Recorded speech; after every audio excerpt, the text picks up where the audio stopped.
Muy bienvenidas y bienvenidos a esta nueva sesión de conferencias del Museo de la Mujer, que es un centro de difusión de una nueva cultura de la igualdad sustantiva entre mujeres y hombres.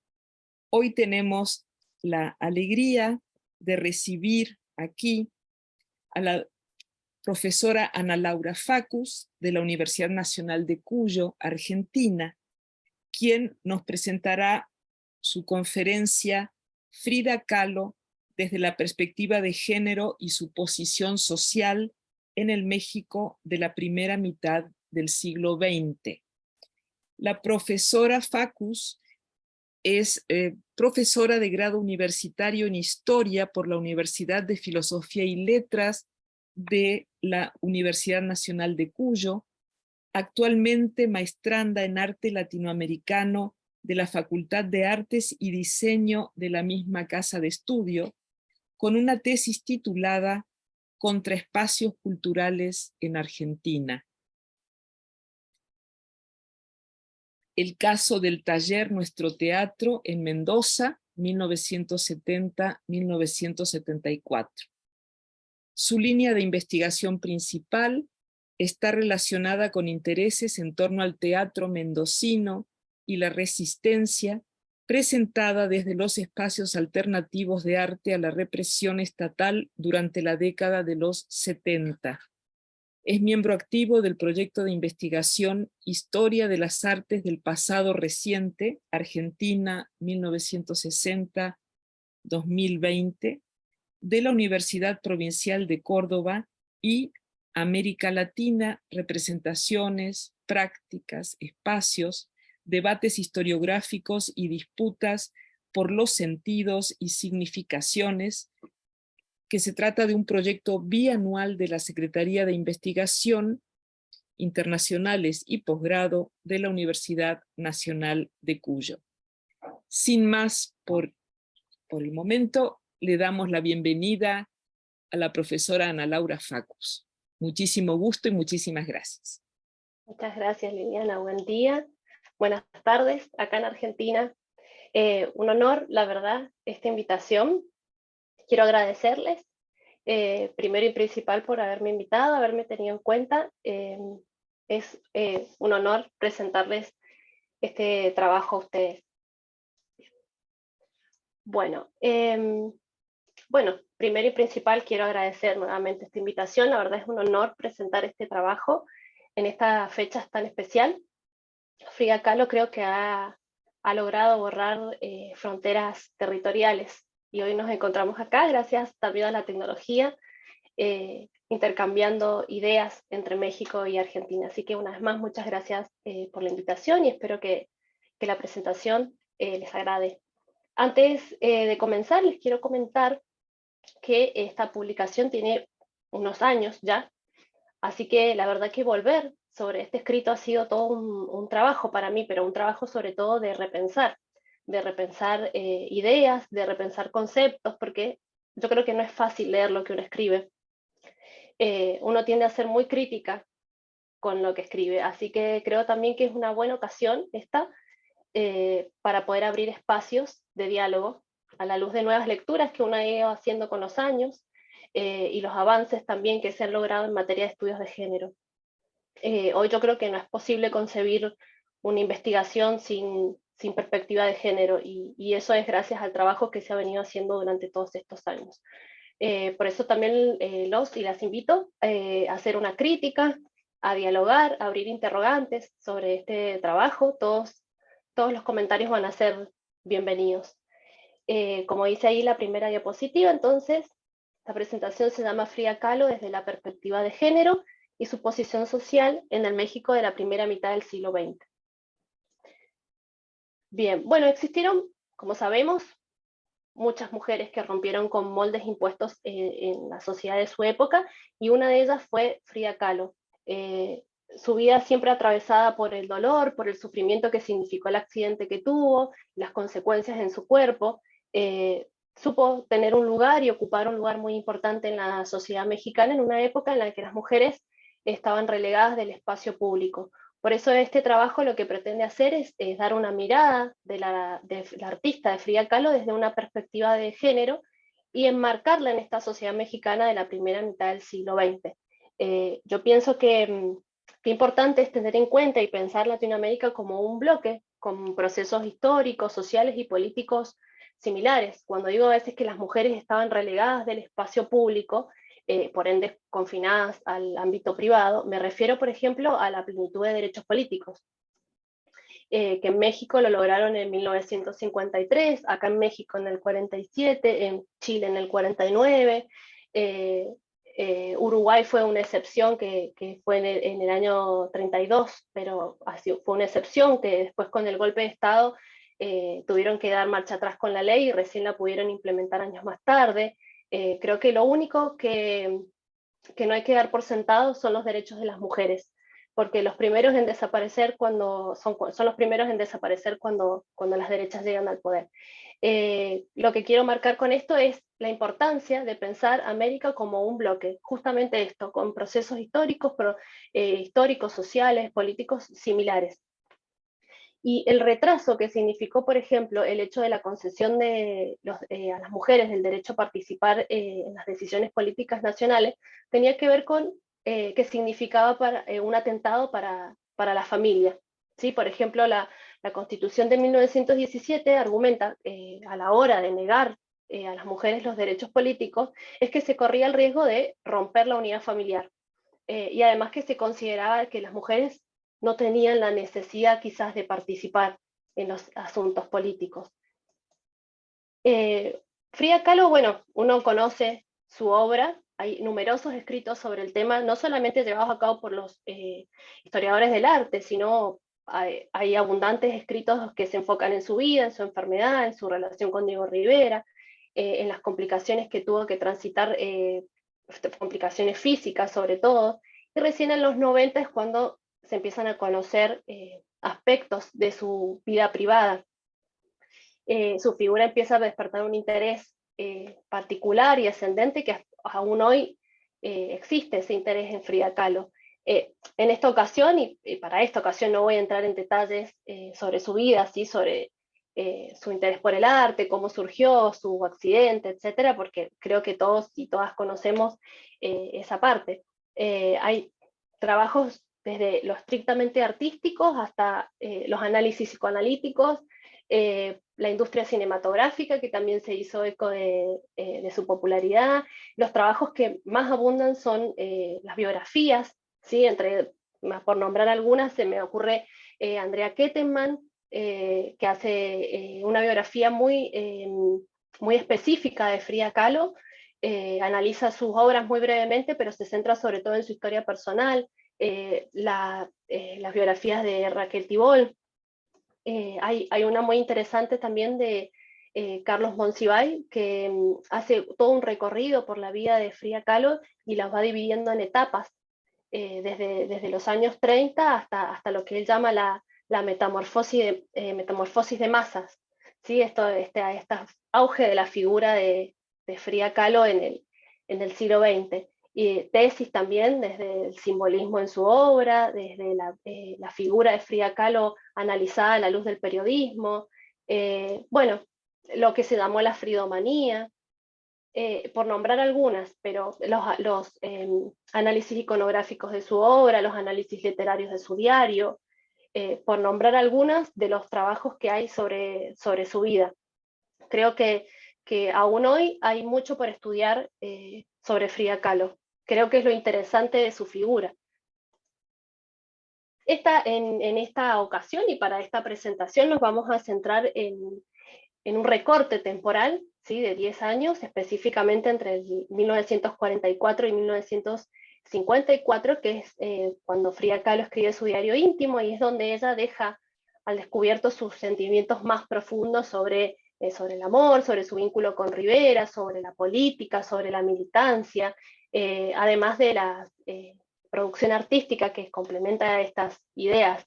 No voy a hacer un análisis desde el punto de vista artístico, digamos, ¿no? De su técnica, pero sí he seleccionado dos obras que para mí dan cuenta de esto que que les estoy comentando de su visión del amor, de la relación, de la política y de la militancia, que es la obra El abrazo de amor del universo, la tierra, yo, Diego y el Señor solo, y el marxismo, Dar a vida a los enfermos, que son estas dos obras que yo he seleccionado para esta ocasión.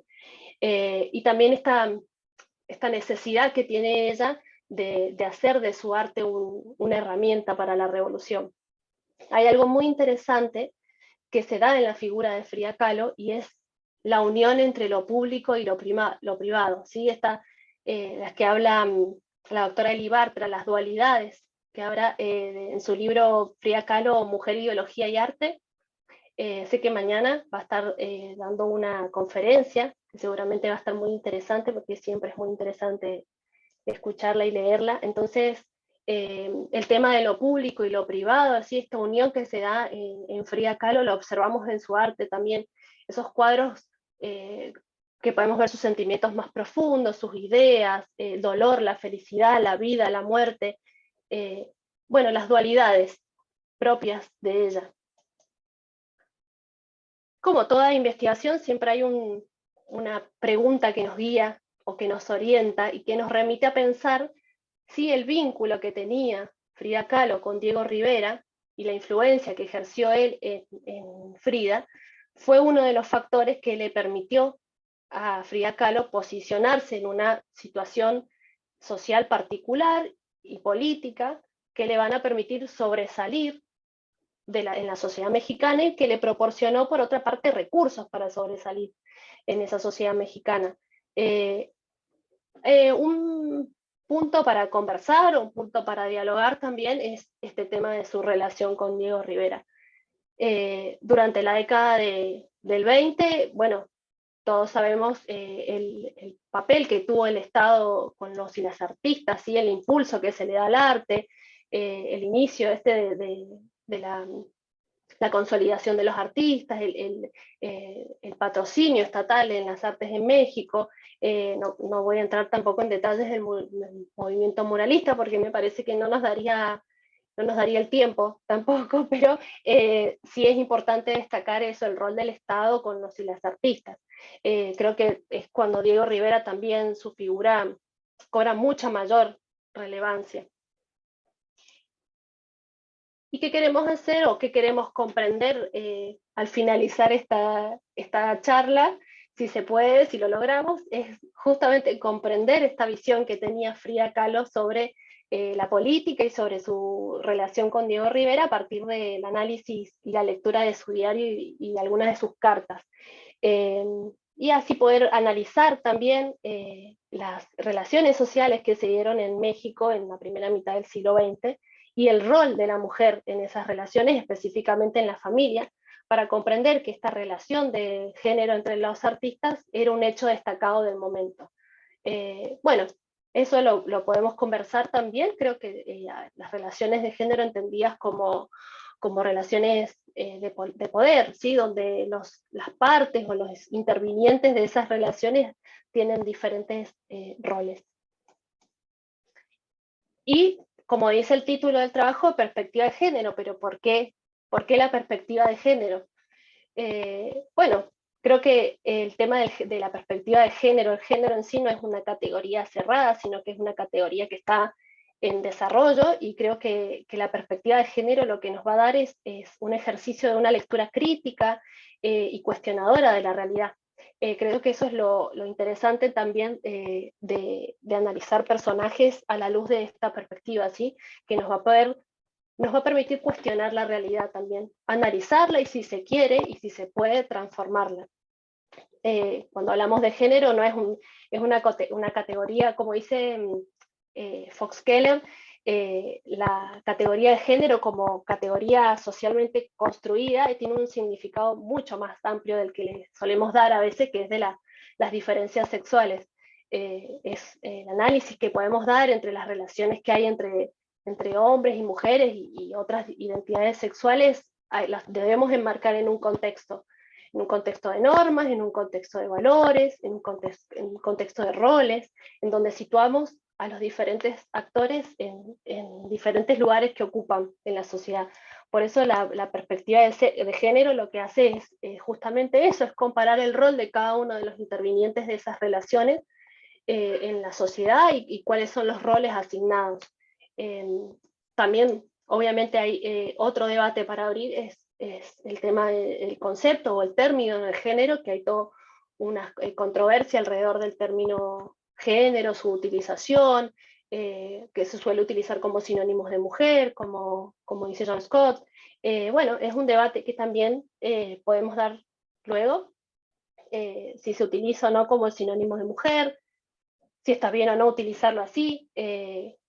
Y aprovechando que mañana está la doctora Eli Bartra, alguien a quien he leído mucho para este trabajo, aprovechando que va a estar mañana, me gustaría citarla cuando ella dice que hablar de la condición de la mujer es un acto político y no hablar también es un acto político. ¿Y qué otra corriente historiográfica nos resulta útil para esta investigación? Es la nueva historia sociocultural, en especial porque nos permite utilizar fuentes que antes no se utilizaban, sobre todo los documentos personales.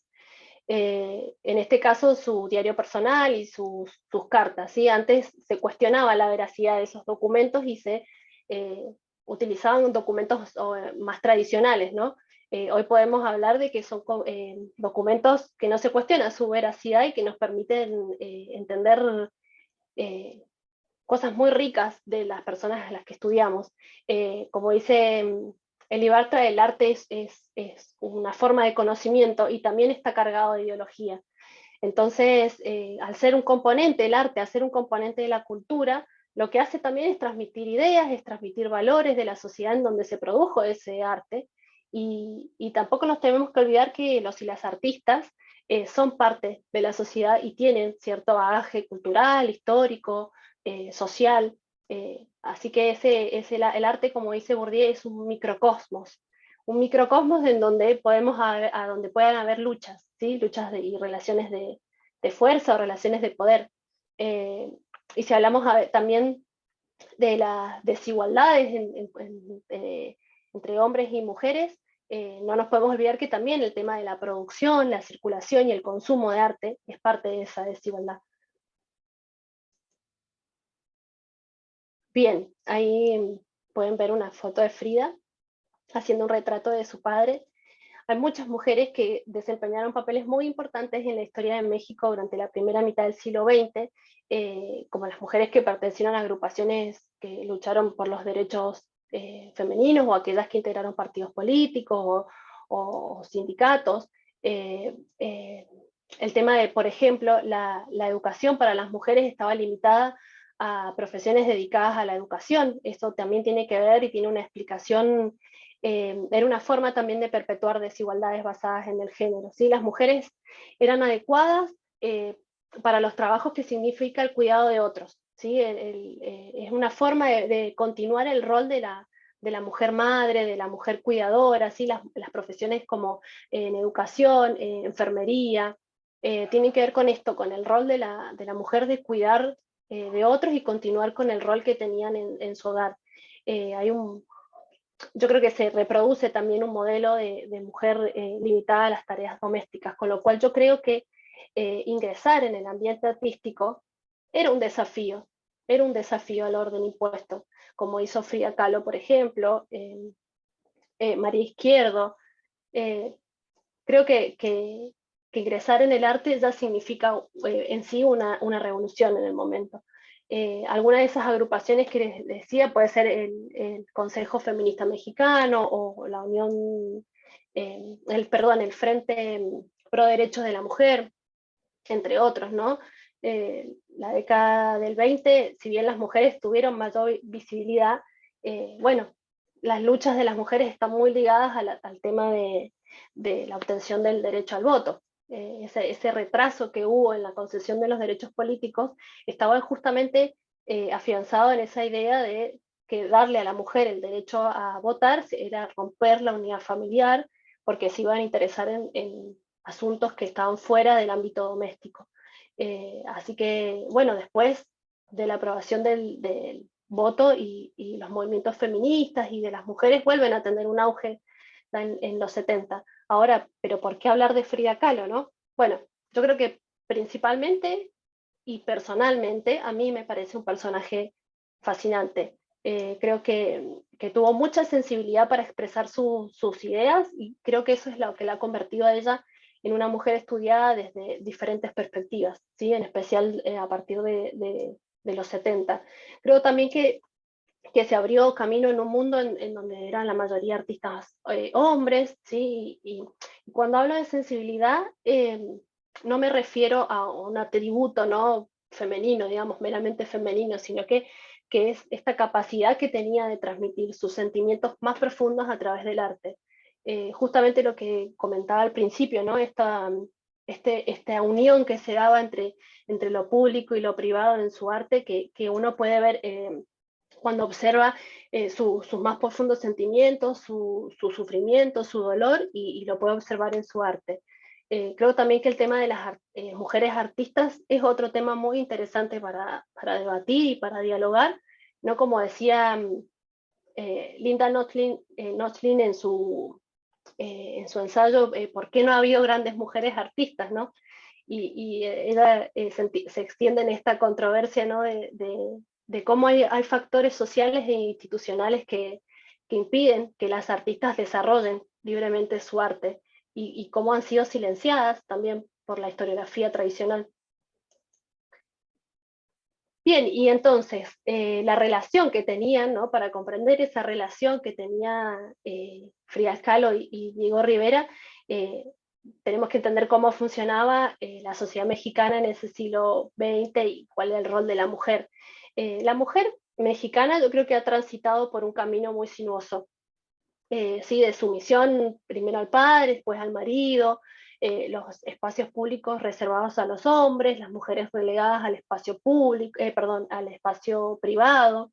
Eh, Hay un autor, eh, Luis Roberto Vera, que él habla de que el ámbito burgués estaba imbuido de dos tríadas de valores, y habla de a que se le daban a las mujeres, ¿no? El recato, la castidad y la serenidad, y el decoro, la discreción y el buen gusto.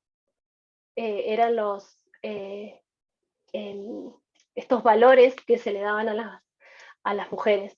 Bien, bueno, y retomando el tema de las conquistas, cómo no nombrar también el tema de la ley de relaciones familiares, ¿no? Que si bien fue pionera en algunas cosas, sí, bueno, faltaban otras importantes, sobre todo con el tema de la mujer, ¿no? Que la confinaba. Hay un artículo de la ley que dice que las mujeres las confinaban a los trabajos domésticos, ¿no? La mujer tiene la obligación de atender a todos los asuntos domésticos, ¿sí? Ella era la encargada del cuidado de los hijos, del cuidado del hogar, y podían servir algunos empleos y algunas profesiones. Por eso creo que el hecho de ejercer en esa época una profesión artística y tener una concepción de las relaciones como las tenía Frida Kahlo es una revolución. Después podemos también dar la charla y el debate de si su relación con Diego Rivera la podemos considerar dentro de estas relaciones libres o no. Yo creo que es un debate para dar, y creo que es una crítica también que se le ha hecho a su figura, ¿no? Esa relación que tenía con Diego Rivera. Bien, ¿estamos bien? Bien. Bueno, en Frida Kahlo entonces en 1928 conoce personalmente a Diego Rivera a través hay otra artista, Tina Modotti, fotógrafa, ahí, entre las que había nombrado también. Rivera queda sorprendido con su talento, pero hay muy poquito ahí de conocerse. En 1929 ya contraen matrimonio y van a iniciar esta relación que las va a llevar a pintar estos cuadros cargados de emotividad. Yo creo que Rivera también influyó ampliamente en Frida Kahlo, sí, desde su vestuario hasta su arte. Frida Kahlo cambia su vestuario por el traje tradicional de Tehuana. Esta mujer fuerte, la matriarca, ¿no? No era tampoco una elección casual. Creo que ese fue el comienzo de esta relación que la lleva Frida a ser el objeto de estudio, ¿no? Y que su extrema sensibilidad que se traduce en esas obras de arte que muestran la visión que tiene la artista no solamente de Diego Rivera, sino del amor en general, de la política también. Yo creo que eso es lo que la llevó a ser objeto de fervor masivo también, ¿no? Yo creo que también acá es donde podemos dar el debate de si Frida Kahlo tenía esta concepción de un amor libre, que, que en sí era como una búsqueda para no reproducir una opresión, si se quiere, que derivaba de la monogamia, o en realidad no fue así. Su relación no fue una relación libre, sino que una relación que le trajo mucho sufrimiento. Eh, Me parece que ahí es un debate que se puede dar y que se da, yo creo que hay muchos debates alrededor del tema de su relación con Frida Kahlo, si se puede considerar una relación libre o no. Bueno, creo que es algo que podemos conversar. Este fragmento que les puse acá en la diapositiva que se ve es en el año 49, hay una exposición organizada en homenaje a, a Diego Rivera por el Instituto Nacional de Bellas Artes, y el catálogo que acompaña esta exposición tiene este texto que escribió Frida. Y que nos habla acá la parte que dice que, bueno, ella no va a hablar de su marido Diego, porque eso no se puede hacer, porque nunca fue ni será marido de nadie. Entonces ella escribe esto que les aparece ahí, ¿no? El Diego principio, constructor, mi niño, mi novio, pintor, amante, mi esposo, mi amigo, mi madre, mi padre, mi hijo, yo, universo, dice, diversidad en la unidad. ¿Por qué le llamo mi Diego? Nunca fue ni será mío, es de él mismo.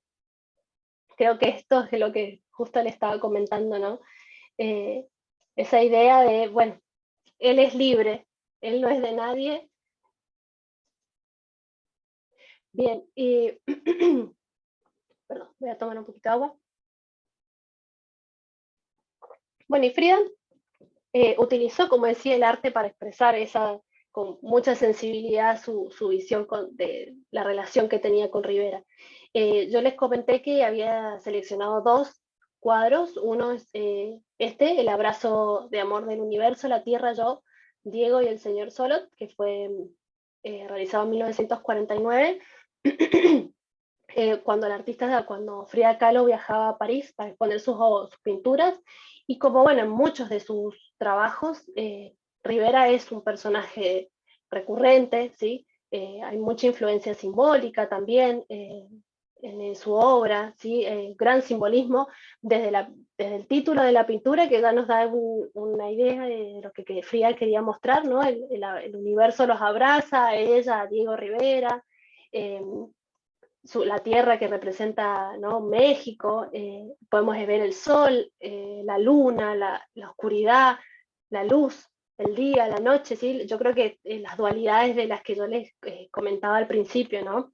Si ven ahí, desde el pecho de la tierra sale una gota de leche. También, que no lo comenté, pero bueno, es el deseo permanente que ella tenía de ser madre, que no lo pudo hacer por su problema físico que le había quedado después del accidente.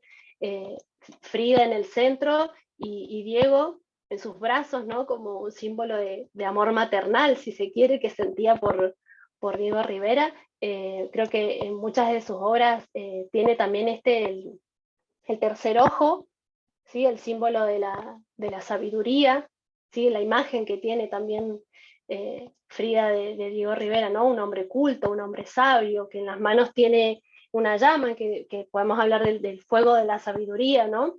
Y bueno, y vemos también el perro, que era la mascota que tenía Frida y Diego, esta dicotomía, ¿no? Que se da todo el tiempo en su vida, vida y muerte, las dualidades, ¿no? Me parece muy interesante en su obra, y la visión que tiene de Diego Rivera y cómo lo muestra siempre, ¿no? Bien, ahí la vemos a Frida Kahlo en el centro con Diego Rivera, en una 1 de mayo. ¿Me están escuchando bien? Sí, ¿no? Bien. Bueno, Frida Kahlo habría comenzado a militar en su juventud, en el Partido Comunista, en la Juventud Comunista, perdón, cuando era muy joven, pero recién en 1928 es cuando ella se convierte en miembro del Partido Comunista Mexicano. Eh, También hay que tener en cuenta que ella siempre estuvo relacionada con un círculo cargado de componentes políticos, ¿no? Eh, este, no sé, uno de sus amigos la integra a ella en un grupo también, eh, Tina Modotti, bueno, que fue la encargada de presentarlos a Diego Rivera y a Frida Kahlo. Eh, cuando Diego, cuando ellos se van a vivir a Estados Unidos, ¿no? Ella se aleja del partido por algunas diferencias ideológicas y cuando hacia 1936 más o menos ella vuelve y reanuda su actividad política, ¿no? Eh, También recordemos el pedido de asilo para León Trotsky, que se hospeda en su casa, su relación también con André Breton, el reconocido surrealista. Bueno, ya hacia la década del 40 ella se vuelve a acercar al Partido Comunista. eh, Ella nunca abandona su práctica política, ¿sí? No partidaria, pero no la abandona. Eh, yo creo que también es importante esto, el hecho de que ella se plantea constantemente la idea de que ella necesita hacer de su arte un elemento o una herramienta para la revolución, ¿sí? Que ella hasta ese momento lo que dice ella en su diario es que ella se había pintado a sí misma, ¿no? Su versión más acabada de sí misma, pero que ella necesitaba hacer de su arte un elemento o una herramienta para la revolución. Durante la presidencia de Miguel Alemán, sí, las mujeres ya empiezan a hacerse sentir un poco más, se fundan agrupaciones, se integran algunos partidos, y yo creo que ahí es cuando Frida Kahlo también encuentra ese espacio propicio para convertir a su arte en un instrumento para la revolución. En el año 48, cuando Frida Kahlo intercede ante el presidente para que el mural de Rivera, El sueño de una tarde dominical que había hecho en el Hotel del Prado, es atacado por unos jóvenes, entonces los dueños del hotel deciden cubrirlo al mural y Frida Kahlo, que interpreta ese hecho como un hecho de censura, le dirige una carta al presidente en donde le expone justamente esto, que era un crimen contra la cultura del país, contra el derecho a expresar las ideas, que eran crímenes contra la libertad, que solamente se podían comparar con crímenes que se habían cometido con Hitler o con Francisco Franco o con la Santa Inquisición, dice ella en la carta. Eh, Bien, es esta intención que tiene Frida Kahlo de hacer del arte un instrumento para la revolución, la realizó en los últimos años de su vida, realizó muy pocos cuadros. Uno de los cuadros, yo creo, que en los que se refleja esta necesidad que tiene ella, es el marxismo dará vida a los enfermos, realizado en el 54, que fue pintado en los últimos meses y pertenece a una serie que no terminó. Bueno, ahí, si lo ven bien, la observamos a Frida Kahlo en el centro, el corset que utiliza debido a los problemas que tenía en su columna, la imagen de Marx aplastando el águila del imperialismo, las dos manos que abrazan a Frida y una tiene el ojo de la sabiduría.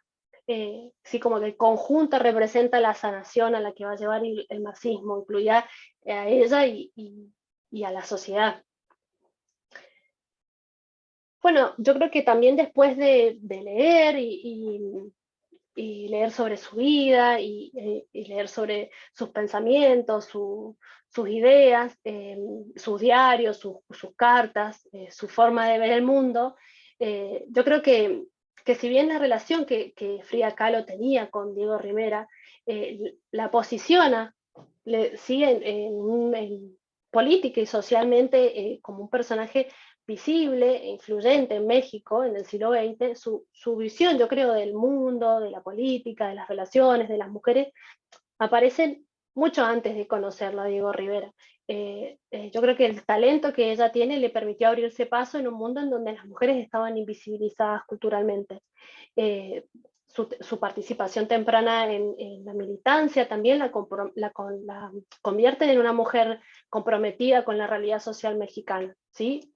Yo creo que también una participación que después, con el tiempo, con su matrimonio con Riveras, quizás le permite entrar en un círculo de artistas militantes que le permite profundizar esas ideas y materializarlas en sus cuadros, que son los que llegan a recorrer el mundo. Si bien su figura toma un conocimiento ya en la década de los años 70, después de que se conocen estos detalles de su vida privada, yo creo que las ideas por las cuales ella trascendió crecieron durante toda su vida y tomaron impulso después al conocerse la relación con Rivera. ¿Sí? Por ejemplo, en el año 22, cuando ella ingresa en la Escuela Preparatoria de San Ildefonso, ahí conoce a usted el grupo en donde forman los Cachuchas, que es un grupo políticamente activo, crítico. Yo creo que podemos considerarlo como un antecedente de su militancia, ¿no? Yo creo que también, bueno, ella ha sido una mujer que ha roto moldes, ¿sí? Que le impuso a la sociedad mexicana, que consiguió hacerse camino, dejar una impronta, que estamos hoy acá conversando sobre Frida Kahlo aún, y con posibilidades quizás de abrir otras fuentes de debate o líneas de investigación, si se quiere, sobre su vida. Yo creo que sobre este tema hay mucha tela para cortar y creo que hay mucho debate para dar sobre ella, sobre el feminismo, sobre su posición, sobre su relación con Rivera. Me parece que ahí hay líneas que podemos conversar o que se pueden debatir también, ¿sí? Y que nos permite también encima ahora estar a 8.000 kilómetros de distancia aún y conversando sobre Frida Kahlo, ¿no? Bien, y quería compartirles también, por si les interesa, yo sé que al principio está mi mail, pero alguna de las bibliografía que yo consulté, que, que les nombré también. Bueno, muchísimas gracias por esta mirada en gran angular de la vida, la obra, el compromiso de Frida Kahlo. Un gran abrazo, muchísimas gracias nuevamente por la presencia y por recordar a esta figura maravillosa, Frida Muchas Kahlo. gracias. Muchas Gracias. gracias.